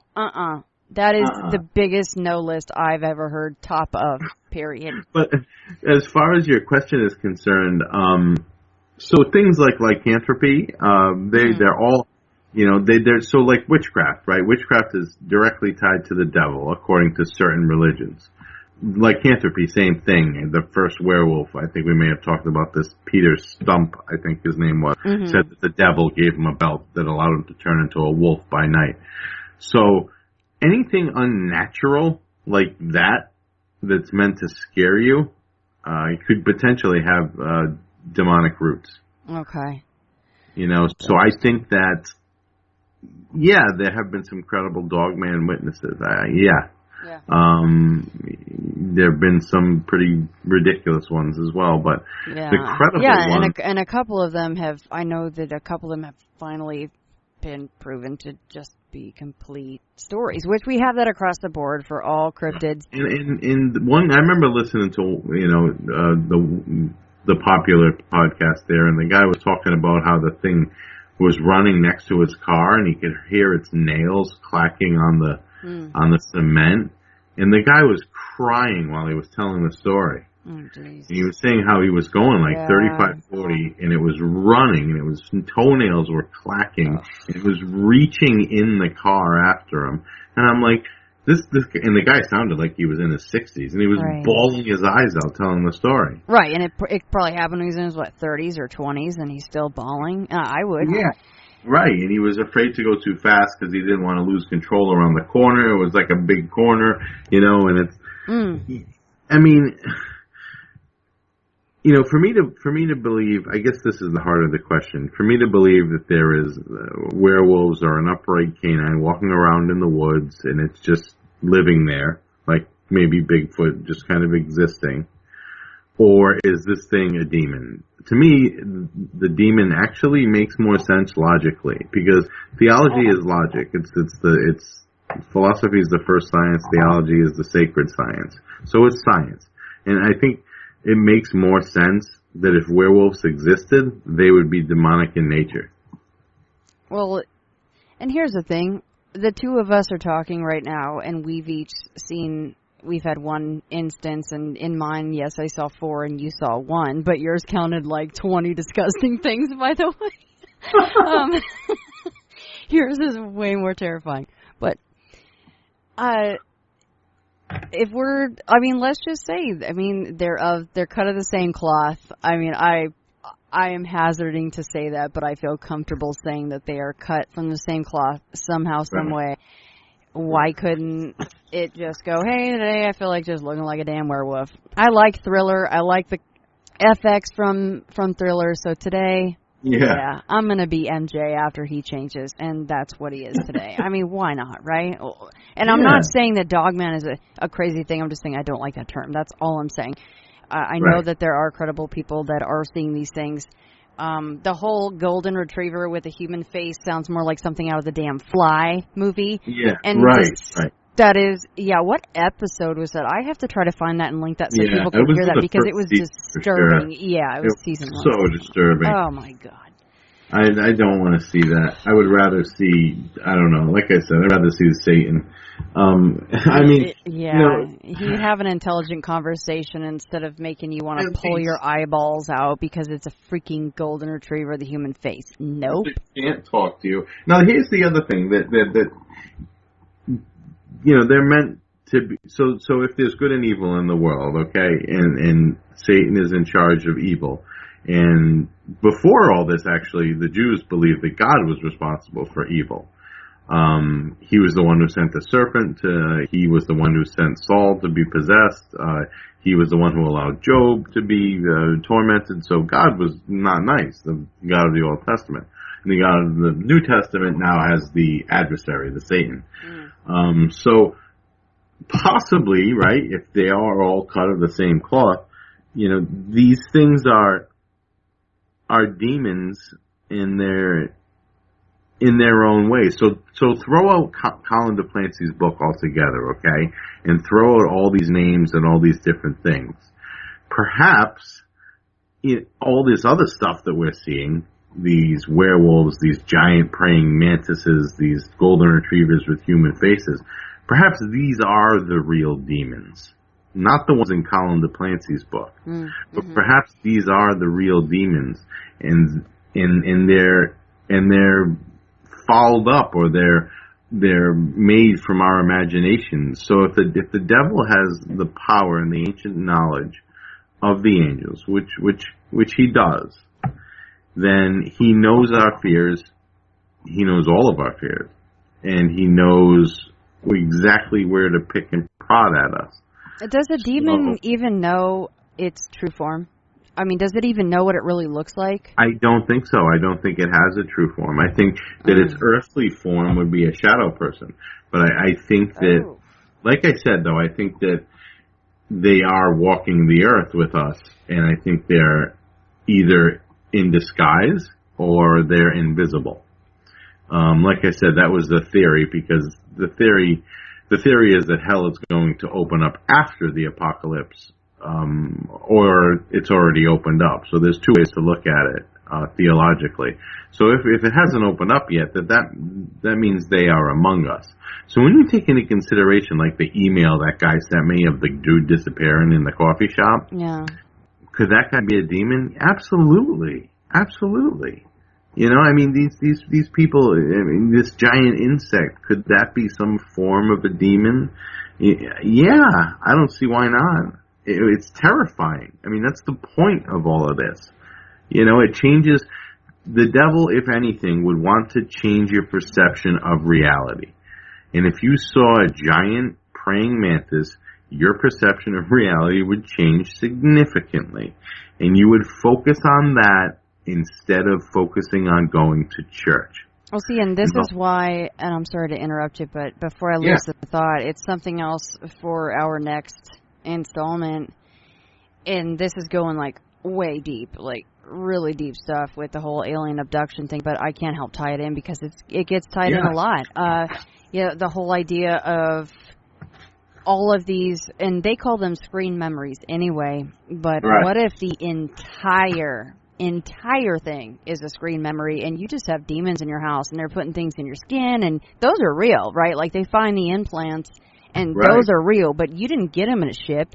It's just some demon got into your house, you know, some football-headed freaking frog-lipped demon came in and put something in your arm or leg. And what if the whole thing is just BS, and it wants you to think that it's just messing with you, right? Yeah, like you said, it's just wanting to warp your mind. It wants to push you away from God. Yeah. That's the whole idea of Satan. So if your mind is caught up on this football-headed demon, or this thing in your arm, or this thing in the sky, or this golden retriever human, then you're not thinking about, or maybe you would run to the nearest church. No, you're right, though, because it would be extremely polarizing. It would be either there's no way I'm making 2 o'clock Mass, or it's like, it's 1 o'clock, let's leave now, so we get there on time, period. Or it would be, why did God let this happen to me? God doesn't exist. Right. You know, and that would be exactly what in the Catholic version of Satan would want. Right, and that's where my mind is starting to just dive down the rabbit hole with this whole thing. I'm like thinking, you know what, there's a whole episode right there. And, you know, we could bring up certain cases and, serious years-long experiences where I know that these poor people they're going through something, period. This is not all just incredible, you know, your mind just going off for years and shoving things into your skin or into your lungs. I just heard an account where some lady had something in her lungs. I'm sorry, she didn't put that in her lungs, folks. Like, some of these things are real, and they are proven to happen. So what if it is all the same thing? Right. And it goes to your second, the penultimate podcast that you did, of the gamut there. A lot of those are talking about demons. People always bring it up. I don't know what I saw. Maybe it was a demon. Right.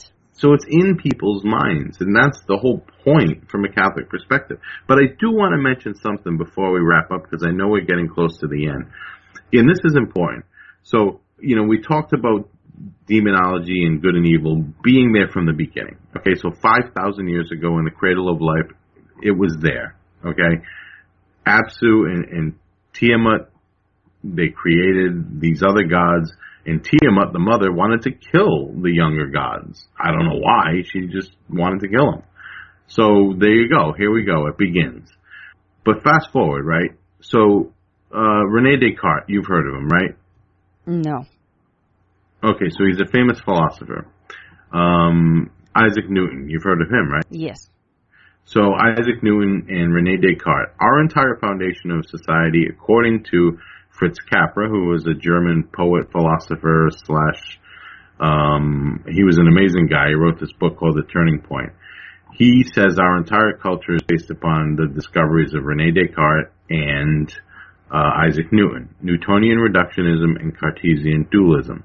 So Cartesian dualism, Rene Descartes is the guy responsible for separating the mind from the body. Right? He came up with this idea that the mind and the body are two separate things, and that lives on today. And Isaac Newton, of course, was a reductionist. So that's why we have a skin doctor and a foot doctor and a lung doctor and a head doctor instead of just a holistic doctor, which the holistic movement is gaining some traction. I will give it that. But in the past, this is how things work.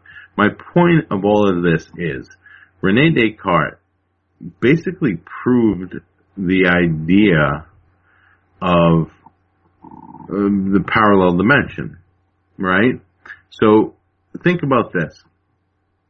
Your brain in your head, your physical brain, can affect things around you, okay? So you can pick up a stapler, you can pick up a cigarette. Now, just like your brain in your head can affect your physical environment, your mind can affect your metaphysical environment. So Rene Descartes was responsible for more or less creating a metaphysical environment. The idea that yellow, the color yellow, you cannot describe the color yellow without pointing to something yellow. You cannot describe 1 + 1 = 2 without putting two oranges next to each other. But the yellow in the numbers actually exist in the metaphysical realm. They take up space, and your mind can affect them. So my whole point of this little philosophy lecture here is that there is a metaphysical realm, and there is a physical realm. And if demons exist between, or they can bounce back and forth, then they can potentially have control over our mind and our body. And it can affect both. And in that sense, do people see giant insects? Or is that something projected on their mind from the metaphysical realm? You know what I'm saying? That's pretty deep right there. You went deep like I did with the alien abduction stuff. I like it. Yeah. So, it's important, I think, to consider that this whole idea, and you hear people talk about it all the time. There's friggin' bumper stickers about it. Mind, body, spirit, spirit. Every time I see one of those, I want to rip it off someone's car. And I want to say, you have no idea what the hell you're talking about, you idiot. Mind, body, spirit. What does that mean? I want to point at them. What does that mean? And they're not going to... Yeah, I don't think most of them could explain it. No, mind, body, spirit. You can't explain. The only way you can explain it is the way I just did. Is that your mind affects the metaphysical realm like your brain affects the physical realm. And look up Rene Descartes in some of his readings, and they're phenomenal. He's the father, one of the fathers of Western thought, for God's sakes. Do you listen to the show OK Talk with Clint Granberry? He's been on the show before. I've mentioned him. I've never heard of it. I'll have to send you. I'm going to ask him when we get off the call. There was a lot of time. So he's at an actual studio in Dallas, like a legit radio studio. And they have the call board. And that's what my background picture is on Facebook, is his studio. That's not my studio, everybody. Everyone's like, oh, sweet digs. I'm like, I wish. That's just he has just my End of the Fray website up in his studio, people. So anyhow, he does call-ins for like a legitimate political show or something, and he'll take a call and he's like, oh, so-and-so's off the air, but hey, I'm doing an off-the-air poll. What do you think about Bigfoot? And he gets a guy, and he'll record this for OK Talk, and I'll find that actual episode because you'll die laughing. But he gets this guy on the phone, and he's like, what do you think about Bigfoot? And the guy's like, oh, he's probably a demon. And he goes through an entire list. It's a whole thing, and I won't even try to emulate it because I'll mess it up terribly. But at one of the end parts, and I just will never forget it, Clint's like, well, what about the dinosaurs, man? And the guy's like, animals possessed by demons. I was like, what? Dude is dead serious when he's talking about these demons. And, you know, he went through, like, Bill Clinton, and he's like, Clint's just naming names, and dude's like, probably demons. So now it's become almost like a hashtag for, you know, okay talk. It's probably demons. I'll find that and send it to you just for a laugh because it's funny. But that sounds funny. Yeah, it's pretty darn good. All right, so we have a good basis. It's all funny games until you lose an eye, right?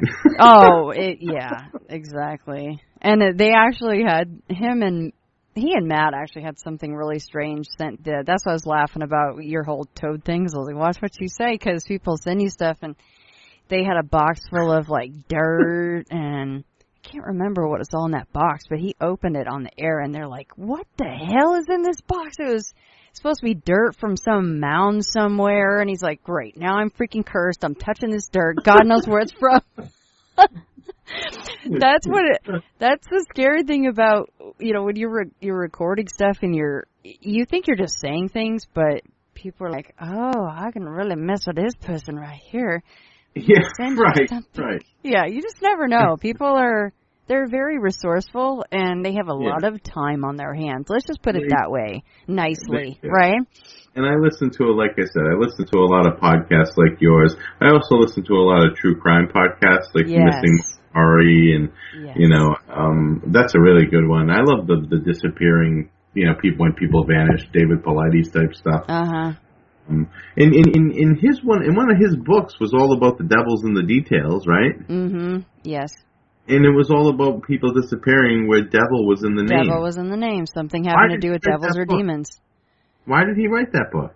Right. He must, he never says what he believes in, but I would love to get a hold of that guy and find out the religion of everyone in his book. Love to. It would be interesting. He plays everything very close to the chest, and I don't blame him, right? But I do know that some of those cases are super old, and it wouldn't be impossible. It would be a big feat, but it would be. That's very interesting. Like, maybe people are going to these certain places for a certain reason because of personal beliefs, right? Is what you're getting at. Right. So that's an interesting point. Okay, so for next time, here's what I have jotted down. Okay, stigmata. Consciousness now. I think that would be pretty smart to talk about, pun intended. We'll do another tarot card round. So this is the call to action for everybody if you want to be included in the next tarot card round. We'll do like the whole spread, and I think it would be a little bit better of an idea if we didn't include any of our stuff. Like you said on the onset, and we did it anyway. Right. But for next time, hope you guys can email me or message me on Facebook or Instagram, whatever social media site you prefer. And then, of course, the whole alien abduction scenario, which I think will be a really good portion of it.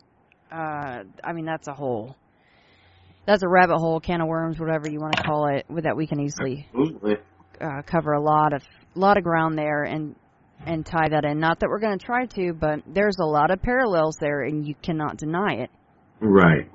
And before we end, I do want to mention that my Facebook page is up and running. Yes, I had that jotted down. I meant to mention that on the onset. I tried to do a segue, like, what have you been up to lately? And I totally just let it go. I didn't even go back to that. Sorry. So your Facebook page, Rhode Island Demonological Society, let me spit that one out, is on Facebook. So go like and share and be part of that page. So besides this one email, Jon-Paul, what's been going on with the book? I mean, are you gonna be as patient as possible to see if you can get some more original stories in? Yeah, I'm totally patient. Okay. Like I said, I am a perfectionist when it comes to this stuff. I know as a writer you should never edit your own work, but I edit my own work and then I send it to an editor. I didn't know they said that. That's what they say? Yeah, they say you never edit your own work, because it's, I mean, personally, I think it's just, I don't know, elitist. Like, oh, I can do this too. They're two separate things, editing and writing. But, so the history and the lead up and all that stuff that's being written currently. And then the stories, I'm going to be as patient as possible because, like I said, this isn't something that needs to come out tomorrow. I want to get really, really good stories. My dream is that someone contacts me from like 2 hours away and says, the Vatican proved an exorcism on my 7-year-old daughter. Why don't you head on up here for the weekend and we'll talk about it? That's what I want to happen. And I will bring my recorder and my notebook and I will sit down with these people and I will talk to them, and like that's the type of stuff I'm looking for. And look, and even if it was in California, I would talk over the phone. I may start up like a GoFundMe type deal, just for travel money. So I can, like, if someone calls me up from California and says I was possessed and I was, exorcised, I want to go out there and visit them instead of, seeing them talking to them over Skype or something like that. So, I really, really want this to be something good. I want this to be something that would be considered as a textbook. I want it to be considered as something they would read in seminary. I want it to be considered as a possible, book for maybe undergraduates who are into theology. Because when I was an undergrad and we talked about, I took a class called Gods, and all we did was talk about gods and the various, mostly the monotheistic gods. But we never talked about demons. And, I don't think there's an academic, book out there that cites primary sources and secondary sources and actually makes an attempt and goes out there and talks to people. I mean, obviously, I would never do a podcast because it sounds like hell to do, but you could do one. You could potentially, if you have. You could do one. Right, that's what I mean. It's a fantastic way to draw things in. I mean, heck, you could do one once a month. That's true, and just have someone on who is an experiencer and have them tell their story. It's just a great way to go fishing. That's just the best way to say it. It just is. You would have to help me though. I don't know the first thing about podcasts. I would help you in a heartbeat. Yeah, if I can do it, anyone can do it. Believe me. I have heard you say that. Yeah, it's true though. It's very true. And I mean, is there a demons podcast out there? If there was, I'd already probably be listening to it because I find these things fascinating. I really do. Yeah, me too. All the podcasts that I listen to have talked about demons, but they've all talked about either the movies or Duplanty's book and how to summon these demons, which is all fake. I like the various podcasts, and I don't want to mention them on your show because. Oh, I don't mind. I never mind that at all. I'm a big I embracer, and I love hearing what other people are listening to, and I think that it's good for my listeners to get another bug in the ear. I love Derek's show. I love Monsters Among Us, but he doesn't do interviews. But I was thinking about calling him and telling him my football-headed monster story. I know for a fact that would that story not fit perfectly on that show? I think it would. Yes, it would.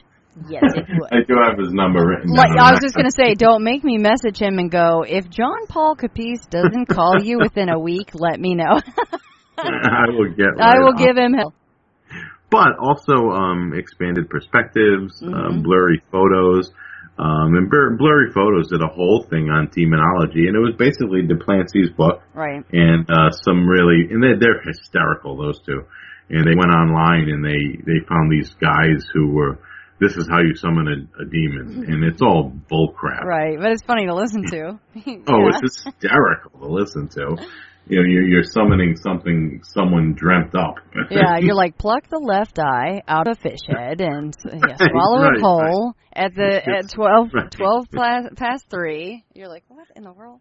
Mix some Eye of Newt with some right. Toad. Yes, exactly.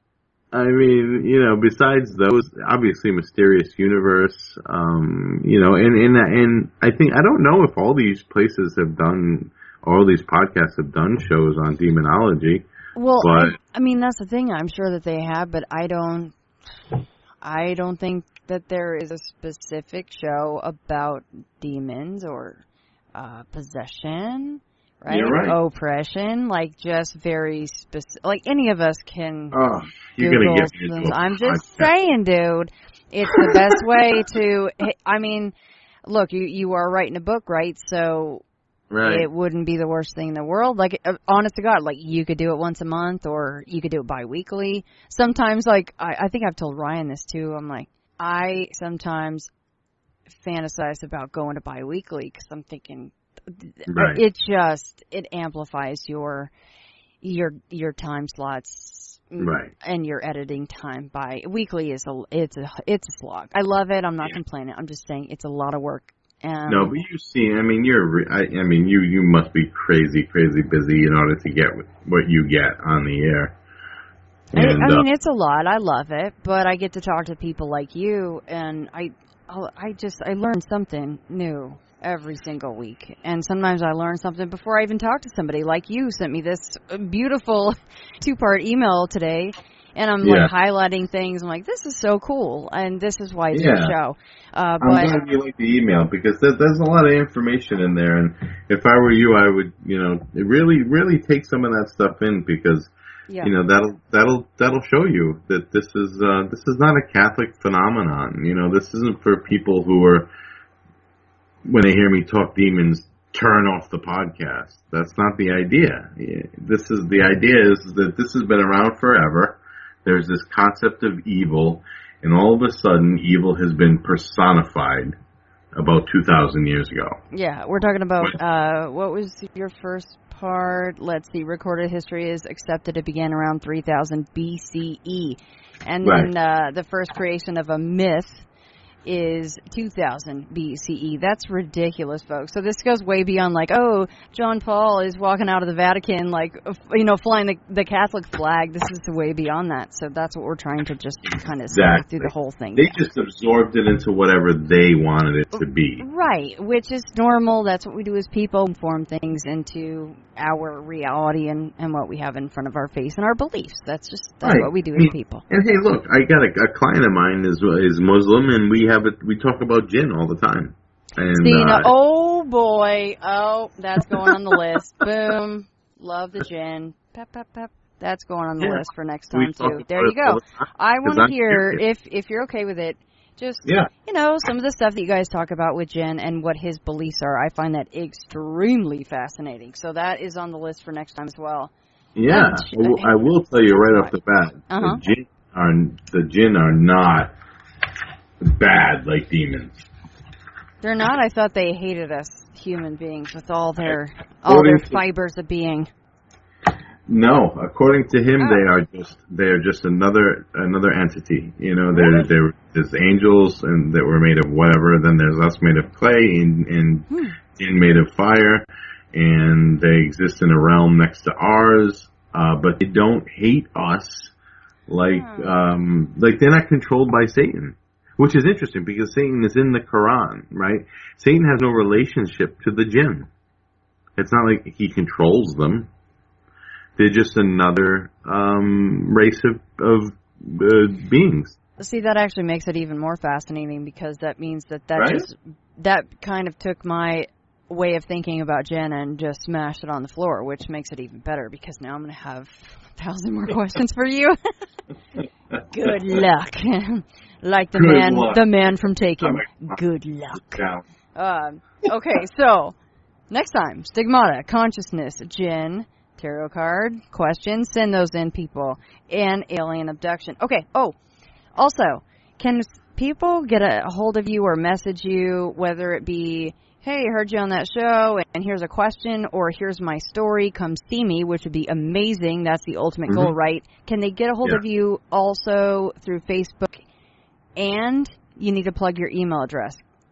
Yeah, so they can get a hold of me through Facebook, and my email address is, oh God, right here. My email address is livedeepknow.truth@gmail.com. So livedeepknowtruth@gmail.com, separated by periods. Live, period, deep, period, no, period, truth@gmail.com. Or message me on Facebook. Yes, the Facebook group, or I mean, not the group, it's a page. Rhode Island Demonological Society. And it's Live Deep Know, like not, no, it's KNOW. Okay. Live deep, no truth. No truth? What?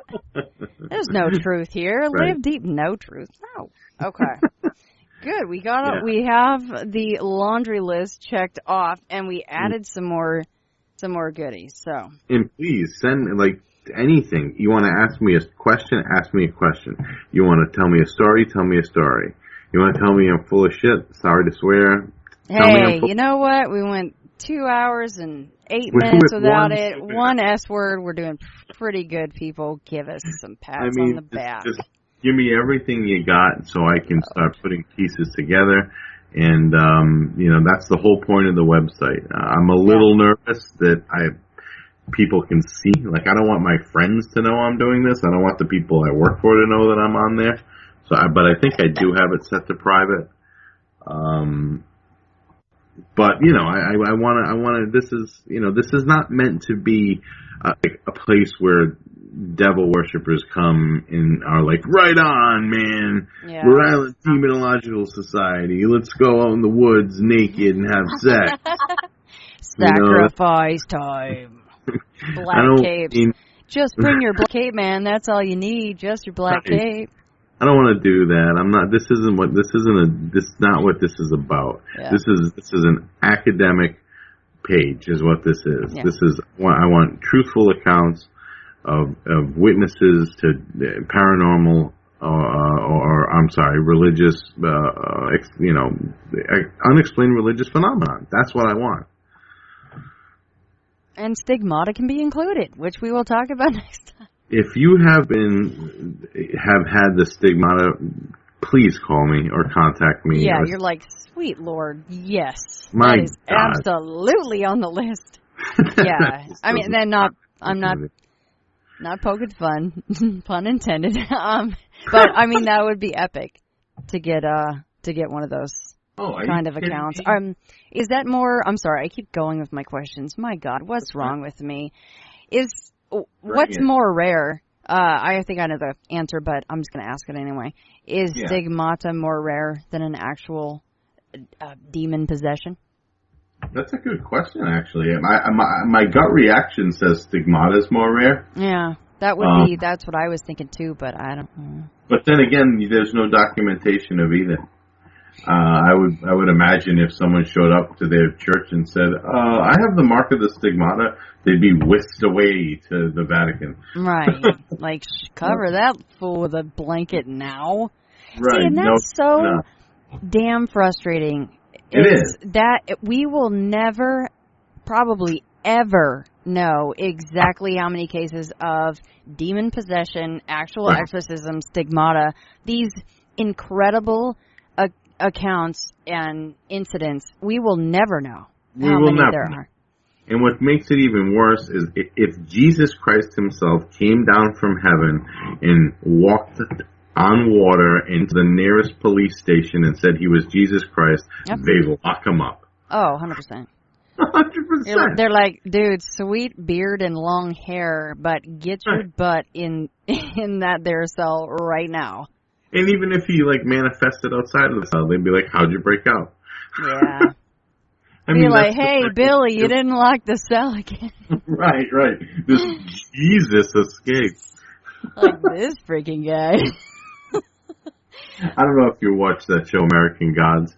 No, I never watched it. You gotta watch it. It's fantastic. It shows how every god was brought to America. Like Egyptian settlers brought some of the Egyptian gods.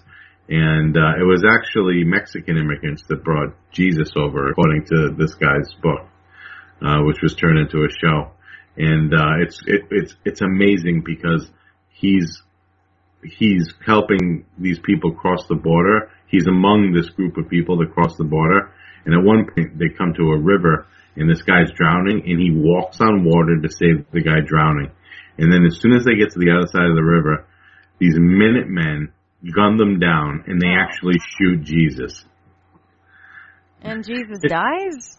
Yeah. Is he not? I mean, well, he just comes back. Well, he doesn't really die. He just rises. He came to America. You know, which I find interesting, and I'm going to look into that because I don't necessarily think that the idea of Jesus Christ came to America with the Pilgrims. I don't think so.